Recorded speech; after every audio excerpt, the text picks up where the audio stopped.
Kaibigan mga kalingap, magandang hapon sa inyong lahat kung saan man sulok ng mundo mga kaibigan mga kalingap. Narito na naman tayong muli at gagawa tayo ng panibagong reaction video mga kaibigan.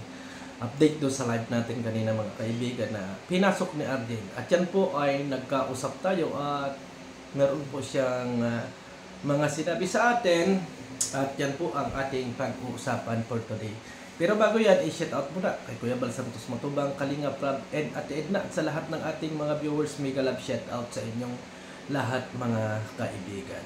Kaya nandiyan sa Bicolan ng ATV Considerate in Mamisti kayo, sana suportahan po natin ang kanilang mga YouTube channel. So ito na nga mga kaibigan, kanina naratel tayo or naggawa tayo ng content or live streaming about dito kay Arjen mga kaibigan. Kasi nga marami na rin yung nagsisend sa atin ng ganong thumbnail mga kaibigan, parang semi-thumbnail na nandun yung comment ni Arjen, as in hinanap natin mga kaibigan yung comment na yun, as in wala napagpasyahan na natin mga kaibigan na wala tayong makausap, kaya nag-live na rin tayo. At ang sabi nga natin dyan sa live natin ay totoo kaya ito, or ibig sabihin natin mga kaibigan, nagtatanong tayo at hindi kaagad natin hinuhusgahan itong si Arjen kung siya ba talaga or gawa-gawa lang ng mga nagagalit sa kanya mga kaibigan. Bigyan din natin ng pagkakataon yung isang tao kung siya ba o hindi, kasi alam naman ng Diyos mga kaibigan kung sino talaga yung nagsasabi ng totoo, di ba? Kaya sabi ko nga, papakinggan ko at alamin ko kung ano ba talaga, kung totoo ba yan o hindi.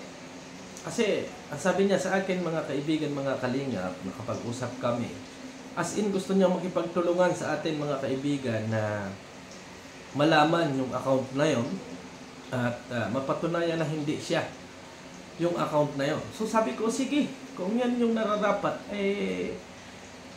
gawin natin kung yan talaga yung gusto mo. At kung talagang hindi ikaw yan, tingnan natin kung saan aabot yung ating pag-iimbestiga. Kung sa punto na sabi nga natin ay malaman natin yung totoo.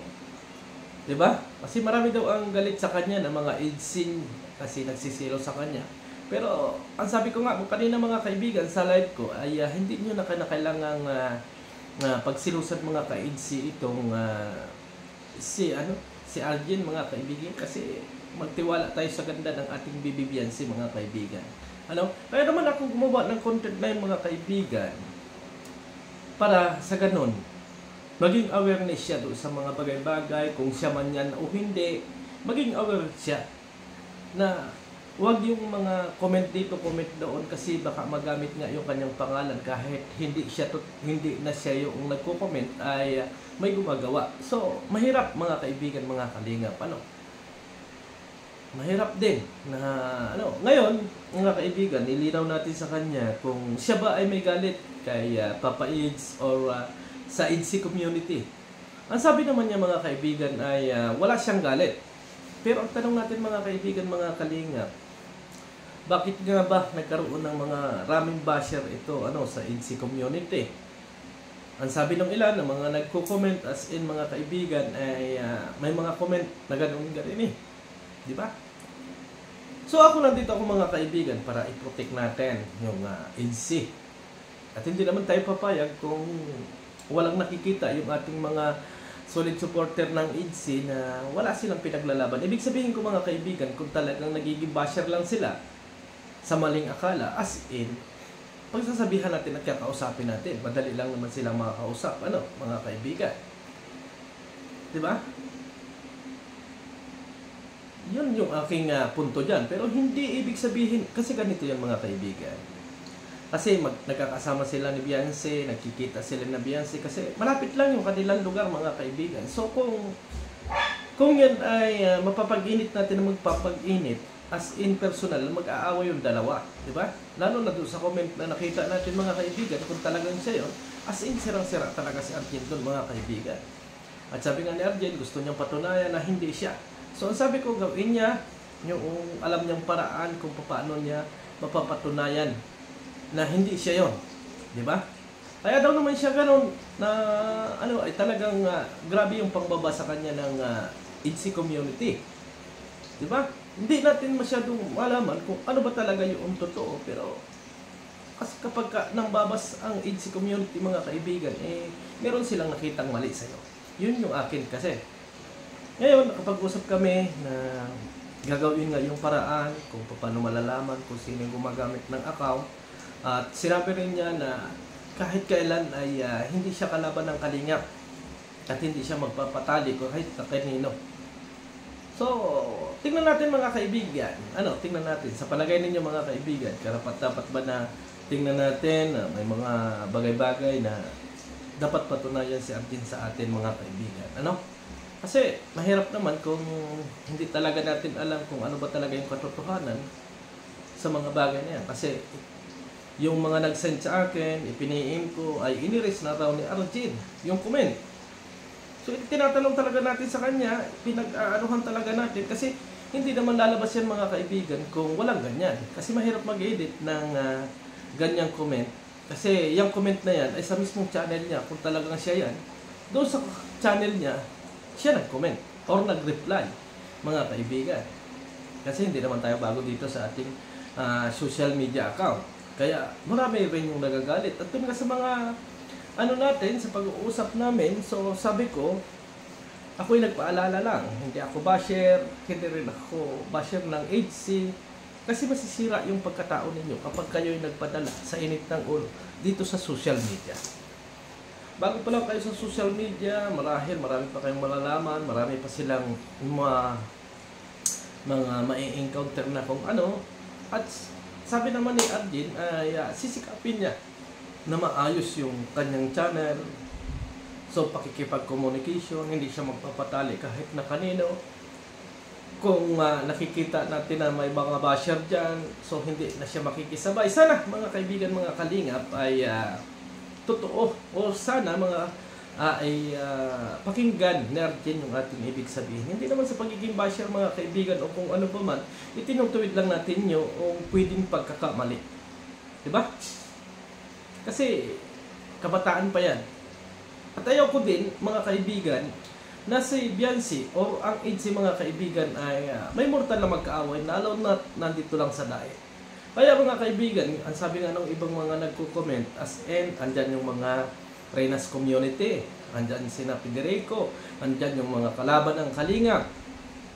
Ang maipayo ko sa Arjen, huwag kang makinig kapag alam mo na ikaw yung babalikan o kung ikaw yung mapapasama. Halimbawa lang to. Si Rabi ng Reynas community sa sige, ipaglaban mo. Sige, sabihin mo kung ano yung gusto mong sabihin. As in, huwag mong gawin yan. Kung sa tingin mo ay ikapapahamak mo. Alam ko, matalino ka rin, nag-aral ka naman. Pero alamin mo yung mga taong nasa paligid mo na baka yan ay kakampi mo lang dahil may kailangan sa'yo. Baka yan ay ginagawa lang nila yan para lalo kang mapasama. So tingnan mo rin. At andito, ang Kalingap mga kaibigan ay hindi naman ganoon kasama sa mga inaakala ng ilan na mga basher. Andito ang Kalingap na kahit naman hindi nakikita sa vlog mga kaibigan ay nabibigyan ni Kuya Bal Santos Matubang ng mga allowance. Andyan sila.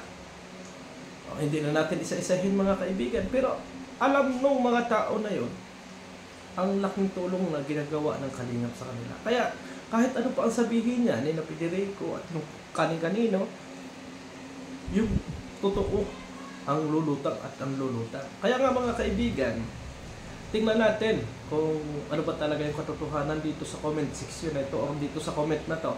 So lalabas at lalabas din naman mga kaibigan ang totoo kung si Arjen ba yan o hindi. Kaya hintayin na lang natin mga kaibigan, mga Kalingap, lalo na sa ating mga itsin yan. Alam ko na ang gusto lang nila ay maging tahimik, gusto rin lang nila ay maging masaya at kilig moment. Kaya andun tayo mga kaibigan, andun tayo sa point na yan na gusto natin ng katahimikan. Obserbahan natin kung yung sinasabi ni Arjen ay talagang totoo o kung ano pa man yung kanyang mga gustong patunayan sa kanyang sarili. Totally, sabi niya, hindi siya kakalaban sa Kalingap kasi dyan ako galing. Yun yung paliwanag niya sa atin mga kaibigan. So, para sa akin naman, bilang tao, sige, accept natin yan. Pero, patunayan niya muna na doon sa mga ginagawa niyang live streaming, sa mga comment, as in huwag ka mapikon yan. Hayaan mo lang yung mga taong nagko-comment sa'yo. Alam ko na gusto mo ipaglaban kung ano yung nararapat. So sa sobrang pagsasalita natin mga kaibigan, ay nandun na yung time na magkakamali tayo. Ando na yung time na madadala tayo sa init ng ulo. Depressed tayo. Nandito ako mga kaibigan para hindi maging basher or hindi makalaban ang ITSI community. Andito ako para maging matuwid yung dapat ituwid. Kasi ayaw ko din naman na sabihin na itong community ng ITSI ay toxic, mga kaibigan. Kasi andito tayo. Siya yung magpapasaya sa atin. Kaya ayaw ko rin mga kaibigan na sasabihan na ganun ang community natin. Di ba? Na ay, napaka-toxic ng ITSI community o ganito, nagsiselos ng ganito ganito. Ayaw din natin yan mga kaibigan. Kaya ipakita din natin mga kaibigan na hindi tayo nagsisilos at hindi tayo apektado sa kanilang mga ginagawa. Ang gusto lang natin ay maging masaya. Di ba? So, para sa akin, kung mapapatunayan ni Arjen na hindi talaga siya yon at mahahanap niya yung mga tao na gumawa noon, comment na yon, ay mas maganda mga kaibigan. Mas maganda na mapatunayan niya. At kung hindi talaga siya, as in mag-observe ba siya or talagang gagawin niya yung lahat para malaman niya kung ano yung katotohanan. Diba? Kasi kasiraan yun. At ang pangit talaga ng comment na yun mga kaibigan. Napakapangit para sa akin. Kaya nga ako, medyo may ganito ba? As in, kahit sino makakita ng mga kaibigan, kahit yung mga kaibigan ni Biancy, kahit yung pinsan pa ni Arjen, kung talagang siya talagang napakapangit na comment mga kaibigan, sa totoo lang. Kaya nakagawa rin tayo ng reaction video. At tinignan din natin kung ano yung pwedeng gawin ni Arjen. Kasi hindi naman tayo ganun kasama mga kaibigan, lalo na sa ating mga itsin yan.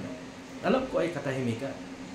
Diba? So, obserbahan natin mga kaibigan, mga kalingap, kung ano yung kahihinat na nito, mga kaibigan. At ipakita natin na hindi si Arjen yung tipo na ating pagsisilusan. Mali yung akala ng ilan. Mga kaibigan? Mali yung sinasabi nila na nagsisilos ang ITSI community kaya Arjen, as in, huwag natin ipakita na ganun tayo mga kaibigan. At huwag din natin ipakita na nagiging toxic tayo. Makinig tayo at alamin natin kung ano baga talaga yung katotohanan. So, inaalam natin. So, siguro, isang araw o ay malalaman natin kung anong katotohanan. At doon sa mga live ni Arjen, malalaman din natin kung siya ba talaga ay may kinakalaban doon. Or may sinasabi kay Papa X, may sinasabi kay Biancy, o kung ano-ano pa man. Diba? So, obserbahan na lang natin mga kaibigan. So, sa panahon ito, ang masasabi ko mga kaibigan, mga kalingap, tingnan natin kung ano yung magagawa ni Arjen para malaman itong gumagawa ng dami account na sinasabi niya na parang siraan siya. So, doon tayo sa point na walang may mapapasama sa ating lahat. So maraming salamat and God bless and bye-bye sa ating lahat. Thank you and see you tomorrow.